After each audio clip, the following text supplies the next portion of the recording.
The Mafia boss saw the Black Maid calm his autistic son. Something inside him broke. Hello everyone. Before we begin today's story, I have a small favor to ask. Please hit subscribe and turn on the notification bell so you never miss our channel's new videos. It's quick, free, and the best way to support us in bringing you more dramatic stories. Your support means the world to us. Where are you watching from?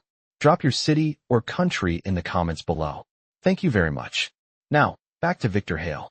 Victor Hale had learned to measure silence the way other men measured time, in seconds and inches and controlled breaths. And on that late afternoon, the silence inside his waterfront mansion stretched longer than usual, thick as polished marble and just as cold, until it cracked with a sound he could not ignore, a sharp, frantic rhythm coming from the far end of the hallway where no one was supposed to linger, least of all the help.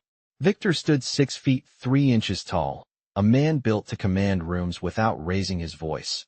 And yet he paused, because the sound was not shouting or defiance, but something raw, something uneven, the kind of noise that scraped at the nerves and refused to be categorized, the sound his 7-year-old son, Ethan, made when the world pressed in too hard. Victor's watch told him it had been only minutes since the last specialist left. Another calm handshake, another promise to follow up, another quiet admission that money could buy expertise, but not certainty, and he hated that truth more than he hated his enemies. Down the hall, Naomi Carter froze where she stood, her cleaning cart angled slightly toward a door she had been warned never to open, her palms damp, her pulse loud in her ears, because she recognized that sound instantly. The quickening breath, the small hands hitting the wall, the spiraling panic that did not respond to commands or logic. Naomi was 27, soft-spoken, efficient, hired to keep floors gleaming and surfaces dust-free, not to interfere with the private grief of a powerful family. And she knew the rules as clearly as she knew the cost of breaking them. But she also knew what happened when a child like Ethan was left alone with the storm inside his head, and the knowledge tugged at her. Harder than fear. She counted under her breath. 1, 2, 3, each second a decision. And then she moved, not quickly, not boldly, but with the careful intention of someone stepping onto thin ice. Inside the room, the lights were too bright, and the air felt tight, and Ethan's shoulders were rigid, his gaze unfocused, his breathing fast and shallow. Naomi did not touch him. She knelt a few feet away, lowering herself until she was small, until her voice could be softer than the noise chasing him, and she began to speak in an even cadence, naming simple things, the window, the rug, the count of fingers, a tune her grandmother used to hum, steady and low. Seconds passed, then more, and the rhythm shifted, just a little, like a tide turning. At the doorway, Victor stopped. He had not announced himself. He had not needed to. He watched, every instinct alert, every calculation ready, and saw something he had not paid for and could not order, a woman with nothing to gain offering patience without demand, and a boy who did not yield to authority leaning instead toward calm. Victor had ended negotiations with a glance and settled disputes with a nod, yet here he stood, unable to move, measuring a different kind of power by the space between breaths, and in that measured quiet, something inside him began to fracture, not loudly, not all at once, but enough that he felt it, a fault line opening where certainty used to be, as the mansion held its breath and waited. Naomi kept her voice low and steady, not because anyone had told her to, but because she understood that calm could not be demanded, only offered, and as Ethan's breathing began to slow, she adjusted her rhythm to match his, counting softly, pausing between words, letting silence do part of the work. The boy's hands, moments ago clenched tight, loosened just enough to rest against the fabric of his shirt, and his eyes flickered toward her without fully meeting her gaze, a fragile sign of trust that could vanish if rushed. Naomi stayed exactly where she was, knees pressed lightly to the carpet, shoulders relaxed, her posture communicating safety without intrusion, and she described ordinary things in a gentle sequence, the sound of the air vent, the weight of his feet on the floor, the way the room smelled faintly of clean linen, grounding him in details that did not demand a response. Victor Hale watched all of it from the doorway, his presence filling the space even as he said nothing, and for the first time in years, he felt unsure where to place his hands, unsure whether to move forward or step back, unsure how to exist in a moment that did not bend to his will. He had spent his life controlling outcomes through preparation and pressure, yet here the outcome depended on patience, on waiting, on allowing something fragile to unfold at its own pace. Ethan's breathing evened out further, the sharp edges softening into something closer to calm, and Naomi shifted slightly, no more than an inch, adjusting her balance without breaking the rhythm, her attention fixed entirely on the child, as if the rest of the world had narrowed to this single point. She did not notice Victor's expression change, did not see the tightness in his jaw ease or the guarded calculation in his eyes give way to something more unsettled, because she was focused on Ethan's hands, on the way his fingers traced small patterns against the carpet, a self-soothing motion she recognized. The room felt different now, quieter not because the noise was gone, but because it no longer dominated the air, and Victor realized he was holding his breath, waiting for a sound that did not come. In that quiet, memories surfaced uninvited, long nights in sterile offices, reports filled with numbers and probabilities, the moment a doctor had explained the diagnosis in careful, neutral language, and the way Victor had nodded as if understanding was the same as acceptance. He had promised himself then that he would provide everything, every resource, every opportunity, and he had kept that promise with ruthless efficiency, yet none of it had prepared him for this, for the sight of his son coming not because of expertise or authority, but because someone had chosen to meet him where he was. Naomi finally spoke again, her voice barely above a whisper, asking Ethan to place his feet flat on the floor, to feel the pressure, to count with her, and he followed, unevenly at first, then with more confidence, the numbers forming a quiet bridge back to himself. Victor felt something shift inside his chest, an unfamiliar weight pressing against his ribs, and he understood with a clarity that unsettled him that this woman, hired to clean and disappear, had done in minutes what his world of power had failed to accomplish. He took a step back without meaning to, giving them space, his shoes silent against the polished floor, and in that small retreat there was an admission he had never made before, that control was not the same as care, and that real strength might look like standing still while someone else led the way.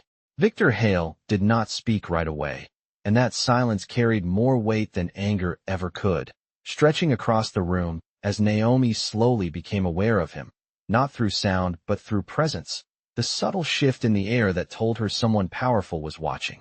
She kept her eyes on Ethan, resisting the instinct to turn, because she knew how fragile the calm was, how easily it could shatter if the moment became about anything else.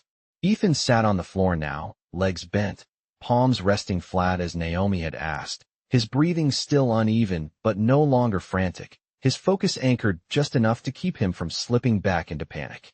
Victor took in every detail with a mind trained to notice what others missed, the precise distance Naomi kept, the way she spoke without expectation, the absence of force in her movements, and it unsettled him because it defied every system he understood. In his world, compliance was immediate or it was corrected, problems were solved by escalation. Yet here escalation would destroy what had been carefully built. Naomi finally lifted her gaze, just enough to acknowledge him, and in that brief glance there was no challenge, no fear, only a quiet resolve that startled Victor more than defiance ever had. She did not apologize for being there. She did not explain herself. She simply said, in a tone meant as much for Ethan as for the man at the door, that loud voices would make things harder and that calm needed time. No one spoke to Victor Hale that way, not in his own home, not without consequence, and for a fraction of a second instinct urged him to reassert control, to remind her of boundaries and roles. Instead, he felt something else rise, a reluctant recognition that she was right, that any word spoken too sharply would undo the progress he was watching unfold.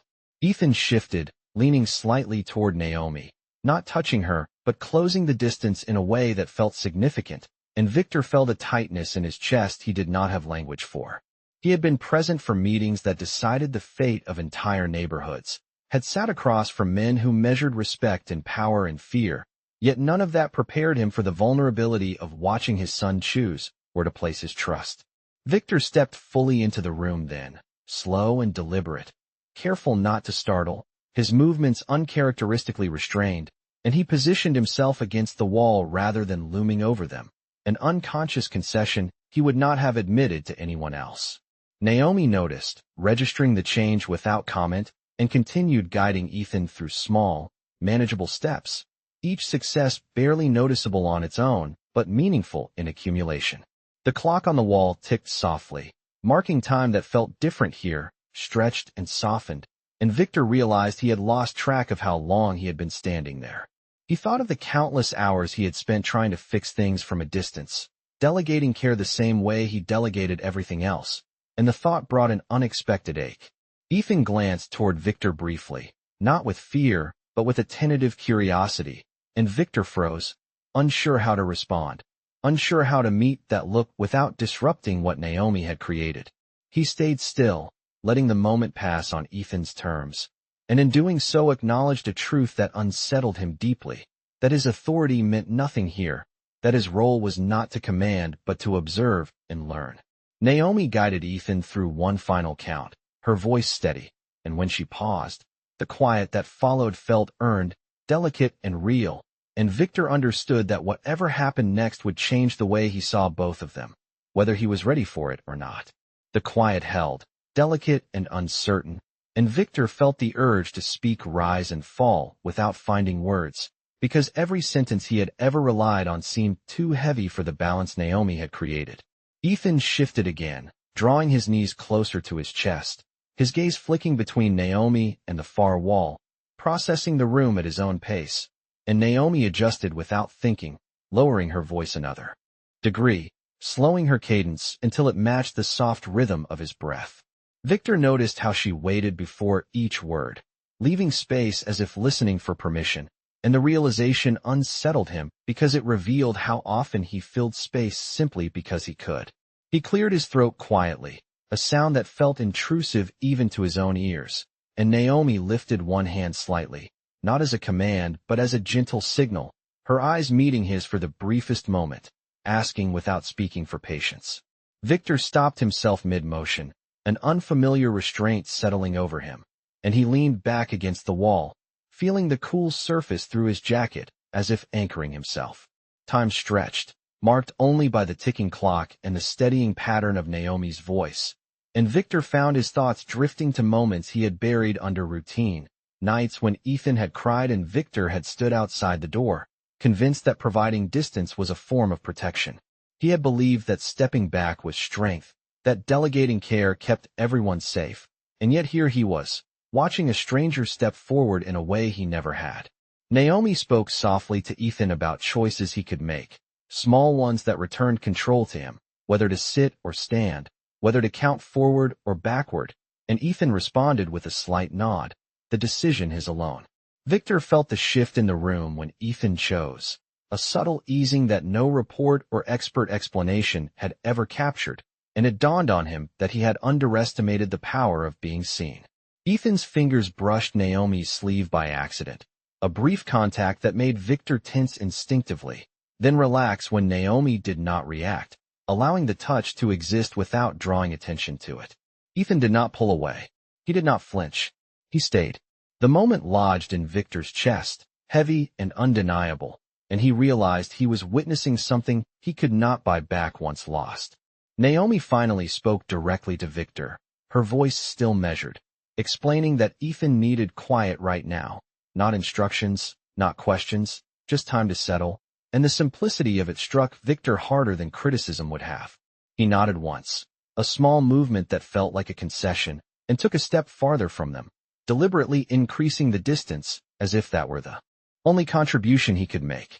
Ethan glanced at Victor again, curiosity replacing tension, and Victor resisted the impulse to smile or reach out, understanding somehow that restraint was the greater kindness.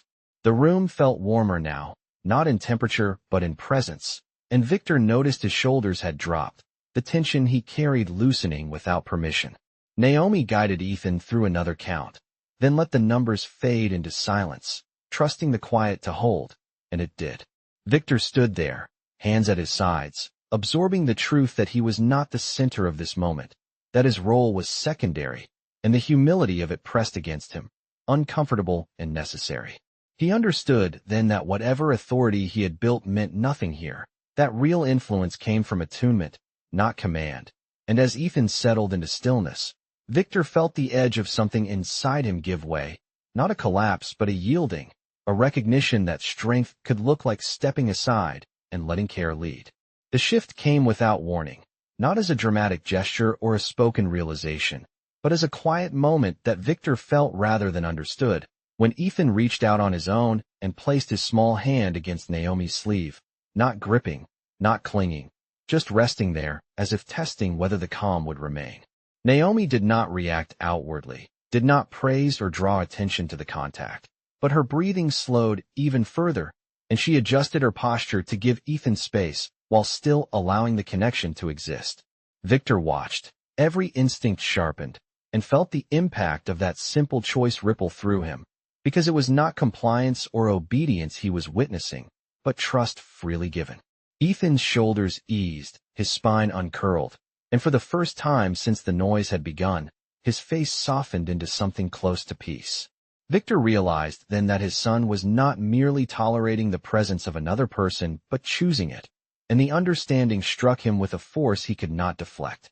He thought of all the rooms he owned, all the people who stood when he entered, all the agreements sealed with a nod, and none of it compared to the weight of that small hand resting without fear. Naomi spoke quietly, inviting Ethan to notice how his body felt now compared to before, not asking for answers, only awareness, and Ethan nodded once, slow and deliberate, the motion steady enough to make Victor's throat tighten. He had spent years preparing for threats he could see, rivals he could anticipate, losses he could calculate, but he had never prepared for this, for the realization that his greatest vulnerability was also his greatest truth. The room felt suspended, as if the world beyond its walls had paused, and Victor sensed that whatever he did next would define more than this moment. He took a step forward, then stopped, choosing stillness over intrusion, and in that restraint there was a surrender he had never practiced. Ethan glanced up at him, eyes clear, and did not recoil. The look held no demand, no expectation, only a quiet acknowledgement, and Victor felt something inside his chest give way, a long-held tension releasing without permission. It was not relief exactly, nor was it pain, but a fracture in the armor he had worn for so long that he had mistaken it for skin. He understood then that he had been protecting himself as much as he had been protecting his son, and that protection had come at a cost neither of them could afford. Naomi finally spoke to Victor directly, her tone respectful but firm, explaining that moments like this mattered, that forcing progress would undo it, and Victor listened, truly listened, without preparing a response, without measuring how her words reflected on him. He nodded again, slower this time, and felt the gesture carry more meaning than any command he had ever given. Ethan leaned a fraction closer to Naomi, then settled, content, and Victor felt a warmth spread through him that he did not recognize at first, because it came without control, without strategy, without a price. Something inside him broke then, not loudly, not visibly, but irrevocably, a breaking that did not destroy but opened, leaving space where certainty had once lived. Victor stood there, a man accustomed to certainty, and accepted that he would never see this woman, or his son, or himself the same way again, because in that quiet room, power had shifted, not from one person to another, but from dominance to care, and the truth of it settled into him with a permanence he could not undo. Victor spoke at last, and his voice was low, measured, carrying none of the sharp edges people expected from him. As he said, they had 5 more minutes, not as an order but as a boundary offered gently, and Naomi inclined her head in acknowledgement without shifting her focus from Ethan.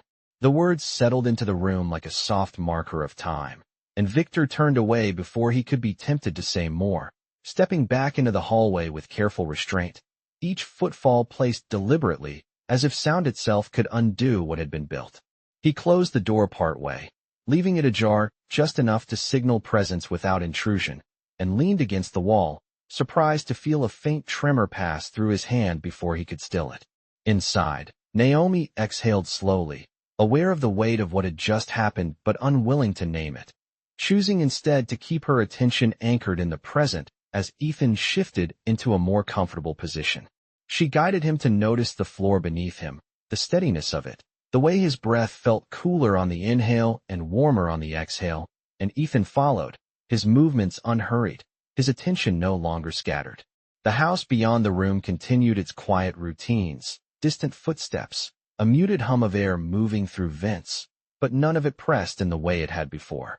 In the hallway, Victor stood still, the polished surface cool against his shoulder, and felt the unfamiliar sensation of waiting without planning, of allowing something to continue without supervision. He checked his watch out of habit, then turned it inward so he could not see the face, realizing that counting the seconds would only pull him back into control when control was not what this moment required. His thoughts drifted to the many times he had promised himself he would be present later, after the next meeting, after the next problem was solved, and the realization that later had a way of never arriving settled heavily in him. Inside the room, Naomi adjusted her posture slightly, easing the angle of her knees to reduce pressure, and spoke to Ethan about the idea of choice again, inviting him to decide when he felt ready to stand or if he preferred to remain seated, reinforcing that there was no right answer. Ethan considered, then chose to stay where he was, a decision Naomi respected without comment, and the respect itself seemed to deepen his calm. Victor listened through the open door, catching fragments of Naomi's voice, steady and patient, and felt a pull toward the room that he resisted, understanding that presence sometimes meant absence. The 5 minutes stretched, not in a way that felt urgent, but in a way that felt full, and Victor realized he was breathing more slowly than he had in years, his shoulders no longer braced for impact. He thought of the many people who depended on him to be decisive, to be relentless, and wondered quietly when he had learned to equate care with distance. Inside, Ethan's breathing settled into a consistent rhythm, his hands resting comfortably, his attention grounded, and Naomi allowed the silence to grow, trusting it to hold. Victor straightened from the wall, smoothing his jacket out of reflex, and paused, recognizing that stepping back into the room would change things again, that whatever came next would need to be chosen with the same care Naomi had shown. The 5 minutes were nearly over, but Victor understood that something far larger had begun, something that could not be timed or managed, only honored, and as he stood there, he accepted the quiet truth that walking away, even briefly, was not abandonment, but an act of respect, one that left space for healing to continue. The minutes passed without announcement, and when Victor finally stepped away from the door, the house seemed larger and quieter than it had an hour before, its long corridors no longer symbols of control, but empty spaces echoing with choices he had postponed for years. He moved to his study out of habit, closing the door behind him, yet he did not sit at the desk where decisions were usually made in ink and silence, instead remaining near the window, hands resting loosely at his sides as he watched the water beyond the glass shift with the slow certainty of the tide. His mind replayed what he had seen, not in fragments, but in precise detail, the way Ethan had leaned closer without fear, the way Naomi had offered calm without claiming credit, and he felt the unsettling realization that he had mistaken distance for protection. He thought of the professionals he had hired, the reports stacked neatly in drawers, the plans that promised improvement in measurable steps, and none of them accounted for trust freely given. In another part of the house, Naomi remained with Ethan, aware that the quiet she had helped create could dissolve as easily as it had formed, and she stayed grounded, her attention steady, her movements minimal, allowing Ethan to remain in control of the space. She understood that moments like this were not victories but passages, fragile and temporary, and that her role was not to hold on, but to guide gently until he no longer needed her voice. Ethan rested now, his breathing even, his posture relaxed, and Naomi allowed herself a slow exhale, knowing that whatever followed would not be hers to decide. The absence of Victor's presence did not trouble her. She had learned long ago that powerful people often retreated when faced with what they could not manage, and she had no expectation that this would be different. She focused instead on Ethan, on the present, on the simple reality that he was calmer now than he had been, and that was enough. In the study, Victor finally sank into a chair, surprised by the heaviness in his limbs, as if holding himself rigid for so long had exacted a cost he could no longer ignore. He considered the idea that leadership did not always require visibility, that stepping back could be an act of responsibility rather than avoidance, and the thought unsettled him because it demanded a redefinition of himself. He remembered his own childhood in flashes, a house where noise was met with correction, where silence was safety, and he wondered when he had learned that emotions were liabilities to be managed rather than signals to be understood. The parallel struck him with uncomfortable clarity, and he realized that in trying to shield Ethan from a harsh world, he had replicated parts of it within his own walls. Naomi glanced at the clock on the wall, not because she feared time passing, but because she knew it would eventually matter to someone else, and she prepared herself quietly for whatever decision Victor Hale would make. She did not rehearse explanations or defenses. She had done what she believed was right, and that belief steadied her more than hope ever could. Victor rose from his chair and walked back toward the hallway, slower now, each step deliberate, his thoughts aligned in a way they had not been before, not toward control, but toward responsibility. He understood that the choice ahead was not about employment or rules, but about acknowledging what he had witnessed and deciding whether he was willing to change because of it.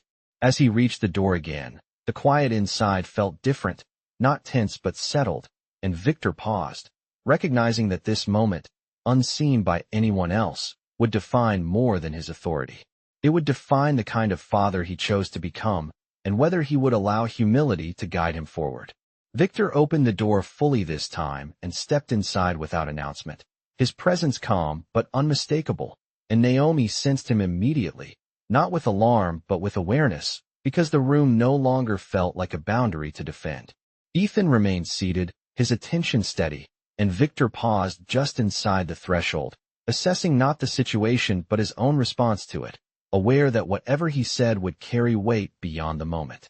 He chose his words carefully, not as a negotiation or a command, but as an acknowledgement, telling Naomi that she had done well, and that Ethan was calmer than he had been all day, his tone even, sincere, stripped of performance. Naomi inclined her head, neither surprised nor relieved, simply accepting the recognition without reaching for it, and she began to prepare Ethan for transition, explaining gently that his father was there and that they could decide together what came next. Ethan looked up at Victor, then back at Naomi, and after a brief pause, he rose slowly to his feet, steady enough to reassure both of them, and Victor felt a quiet pride surface, untainted by expectation. He asked Ethan if he wanted to stay in the room a little longer or walk to the window, offering choice instead of instruction, and Ethan pointed toward the light, a simple gesture that felt monumental. Victor moved aside to give him space, watching as Naomi followed at a respectful distance, her presence supportive without crowding, and he understood then that her strength lay in knowing when to lead and when to step back. When Ethan settled near the window, gazing out at the water, Victor turned his attention fully to Naomi and told her that her role in the house would change, not as a reward but as a necessity, explaining that Ethan needed consistency, someone who understood his rhythms, and that Victor was prepared to adjust everything else to make that possible. Naomi listened, absorbing the offer without visible reaction, and she answered honestly, saying that her priority was Ethan's well-being and that she would not stay if she felt she was being asked to replace a parent rather than support one.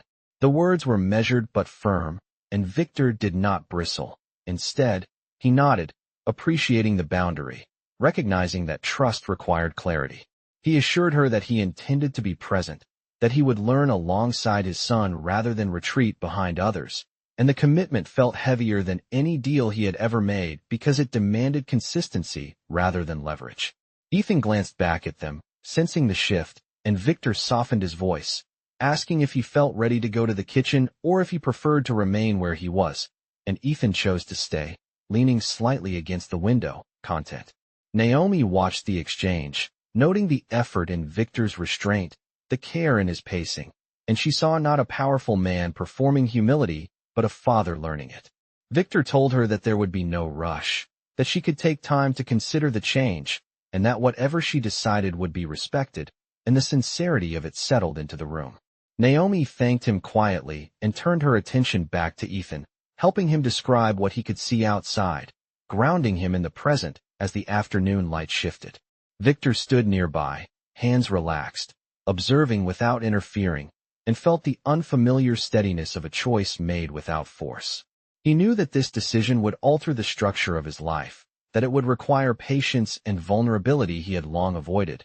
But as he watched his son stand calmly, supported rather than directed, he understood that this was the kind of power that endured, the kind that built rather than dominated, and he accepted the responsibility of it without reservation. The house settled into evening with a gentleness Victor had never associated with it before, the light thinning as the sun lowered over the water and cast long reflections that moved slowly across the walls, and Ethan watched them with quiet focus, naming colors under his breath, while Naomi stood nearby, attentive without hovering.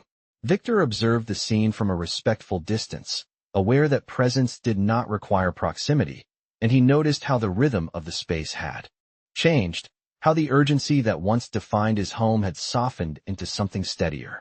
He did not reach for his phone, did not summon staff or schedule follow-ups, choosing instead to remain still and attentive, allowing the moment to complete itself without interruption. Naomi guided Ethan toward a simple routine, explaining what would happen next in clear, predictable steps, and Ethan responded with a nod, comfortable in the certainty of what he could expect. Victor listened, learning the language of preparation rather than command, and he recognized the relief it brought his son to know what came next without being rushed. When Ethan was ready, Naomi walked with him toward the kitchen, keeping pace with his steps, and Victor followed several feet behind, content to let them lead. The room they entered was warm with late light and familiar smells, and Ethan paused, scanning, then chose a seat, settling himself with a sense of ownership that Victor had rarely seen. Naomi acknowledged the choice with a small smile and asked him what he noticed about the room, grounding him again, and Victor watched as his son responded with ease rather than resistance. He felt a quiet gratitude rise, not dramatic or overwhelming, but steady, and he understood that this was what progress looked like, measured not in milestones but in moments. Victor addressed Naomi once more, not to restate offers or conditions, but to thank her plainly, and the simplicity of the words felt more honest than any speech he had ever given. Naomi accepted the thanks without ceremony, replying that Ethan had done the work himself and that she had simply listened, a truth Victor took in without argument. As the evening continued, routines unfolded naturally, small tasks completed without pressure, and Victor participated where invited, learning to wait where he was not. He noticed how Ethan glanced toward Naomi when uncertain and toward him when seeking confirmation, and rather than feeling replaced, Victor felt included, part of a shared circle of care rather than its sole authority. The realization brought with it a humility that did not diminish him but clarified him, revealing the difference between power that controlled and power that supported. When Ethan finally settled, his energy spent, Victor stood quietly for a moment, watching his son rest, the steady rise and fall of his chest a reassurance he had not known how to seek before. Naomi prepared to leave the room, her movements unhurried, and Victor met her at the door, assuring her that the respect shown today would guide everything that followed. She nodded, trusting actions more than promises, and stepped away, leaving the space intact. Victor remained, the house quiet around him, and reflected on the day not as a turning point marked by drama, but as a beginning defined by restraint and care. He understood now that dignity did not announce itself, that it lived in choices made quietly and consistently. And as he looked at his son, calm and safe, Victor accepted that the most meaningful authority he would ever hold was earned through humility. And in that acceptance, the world he had built shifted, not outwardly, but at its core, where lasting change begins.